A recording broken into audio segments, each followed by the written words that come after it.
folks, Craig Danger, the vinyl record player, here with another edition of Whack Soul. This is number 4, actually, as a matter of fact. I'm going to select 5 random records and talk about each record. We don't even know what we're going to do, but we're about to do it. Got the owl standing guard over this MF, so please, buckle up.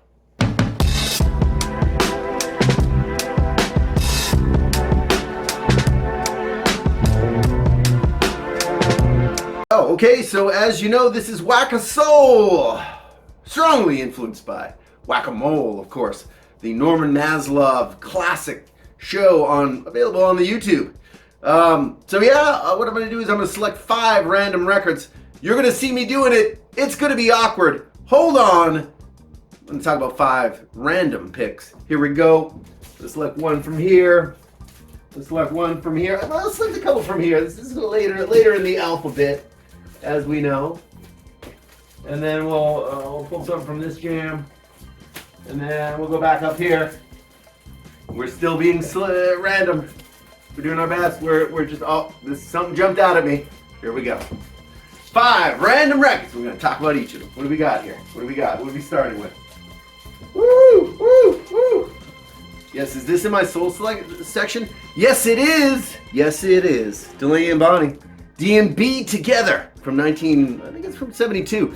This, of course, is Delaney and Bonnie's last album. Notable white soul, or I guess you'd say blue-eyed soul group. Really fantastic. Originally signed to the Stax label. They actually did a live album and a tour with Eric Clapton, him of the guitar stroking fame. Delaney and Bonnie, woo! Really, really good blue-eyed soul group.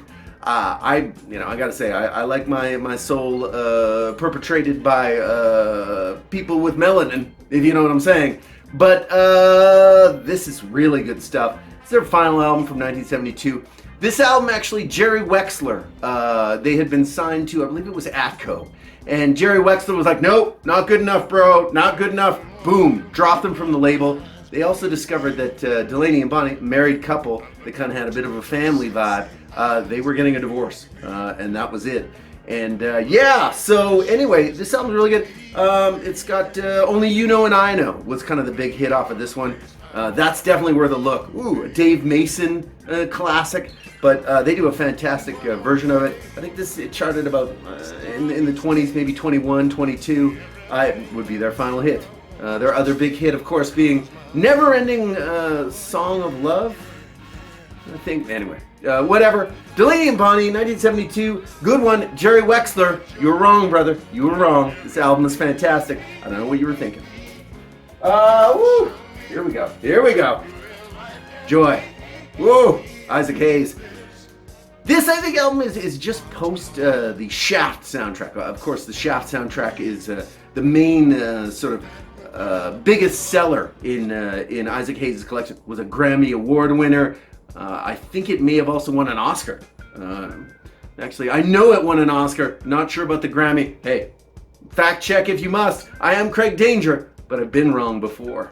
This album does not have a lot of tunes on it. The kickoff and really best track for me is the 15-minute and 55-second version of Joy, which is just this groove. It's just a monster groove for basically 15 minutes. And by this point, after the success of Shaft, but also Hot Buttered Soul, my man Isaac was just like, nope, I'm just gonna do whatever I want. And if that means a 16-minute jam, that means a 16-minute jam. Not his best work, but this is still in a very, very good period for Isaac Hayes. On the Enterprise label here. This one, you can pick this one up for a song. There's a lot of Isaac Hayes records that maybe you don't want to pick up, but Isaac Hayes is one of those artists that, you're not even seeing these records above 10. I'm seeing them below 5 sometimes. And let me tell you, very worthy pickups, particularly this one. Like I say, from '74. He's doing a little. He's got the chainmail sort of vibe happening here. Very good record. What else is on this particular one? I haven't heard this one in a bit. A Man Will Be a Man. A Man Will Be a Man is a classic because it's just like, hey, I'm a man. I gotta cheat. Hey, lady, I gotta cheat. I mean, a man will be a man. Funny stuff. Actually, you don't have to cheat there, Isaac. You really don't. But anyway, Isaac Hayes, Joy. Really good LP. Woo! This one's good. This one's good. Roy C. More sex, more soul. Roy C. Not really, I guess, a popular name. But Roy C. He did basically probably about 7 or 8 albums. Is this on the Brunswick label? No, this is on the Mercury label. He as you can see, the Mercury label actually came with a very interesting sort of an audiophile sleeve here, which is nice. This album is great. The thing about Roy C. is if you like a little bit of Roy C., you might like all of it. Because Roy basically, like, disco happened and Roy's like, don't care. Funk happened, Roy's like, don't care. He just basically does, like, Southern soul. So in the realm of your Otis Redding, your James Carr. Is that right? I think that's right. But yeah, so the style of music does not change a tremendous amount. This one's from 77. There's like a track or two that's trying to be disco. I think it's the first one on this one. From the outside looking in. He used to be my friend. Yeah. That's the thing, is that like, there's a kind of a semi-stab at disco, but no, Roy is just being Roy on this one. It's another classic kind of Southern soul sounding record. The first, one of his first ones I think was called Sex and Soul. So this of course is the sequel, more sex and more soul. I mean, I'm a fan of both. Soul, also sex is also of quality. So anyway, Roy C., more sex and more soul, classic. I just bought this one. Just picked this one up the other week. I know you're thinking, what? Are you kidding me, Greg? You just bought this? Yes, I did. I've had Sly Stone digitally for like a long time, and I've always been a big fan. I think If You Want Me to Stay was one of the first ones that I just blew my mind. It was on the Dead Presidents soundtrack. For all those fans of, I guess, 1990s, throwback 1970s gangster movies, Dead Presidents is a win. But their soundtrack was fantastic, it had If You Want Me to Stay. This, of course, is an earlier period. This would be the original Epic Records period for Sly. But it's got the hits, you know. I Want to Take You Higher, Everybody Is a Star, Dance to the Music, Everyday People. Yeah, you should probably, just as an entry point, I don't buy a lot of greatest hits, but this greatest hits, this is money right here. Pretty much everything. This is kind of Sly Stone at his sort of rockin', psych rock, semi-funky best. Obviously, as the 70s progressed, he would get into more of a deeper funk mode, but this is what got people hooked on the Sly Stone. And this one's kind of like a radio promo on the Epic label. So yeah, again, Sly Stone, it's hard to hate on him at all. He did so much great material, but this record is an excellent entry point. The greatest hits. And we have one more. Oh, look at this. How about Extension of a Man, Donnie Hathaway? Woo! This is a gentleman that you should definitely hear. Probably a record that I'm still kind of on the lookout for is his live LP, which is just, I think it might even be a double.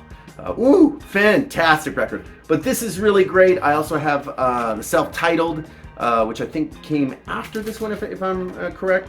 Anyway, yeah, I have nothing to say except I've actually got 2 copies of this. The first copy I had, maybe not in the best of condition. Actually, this might be it. And you can see there's a little bit of water damage here. But I do have another copy of this as well that's in even better condition. So somebody might get a little bit of a damaged number on the old VCLT. We'll see. But this one, I Love the Lord. He Heard My Cry, parts 1 and 2, of course. Actually, I don't really know that one specifically. But I did just listen to this the other week. It's a fantastic album. Anything Donnie Hathaway made is fantastic. I guess the downside with Donnie is that there was only so much material.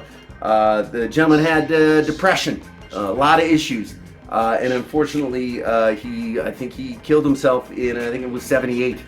He was, I think, right in the middle of, or had just completed recording some tracks with Roberta Flack, Him and Roberta Flack have an album probably from around 71, 72 together that's also really, really good. Donnie Hathaway, if you see him, if you see any of these records around, pick it up. You really can't go wrong with Donnie Hathaway. As a final note, Donnie Hathaway, it's been said that Stevie Wonder heard, it might have even been the live record by Donnie Hathaway, and completely changed his style. So it is very interesting how basically from there, people might say, oh, Donnie Hathaway, he sounds exactly like Stevie Wonder. Is that the case?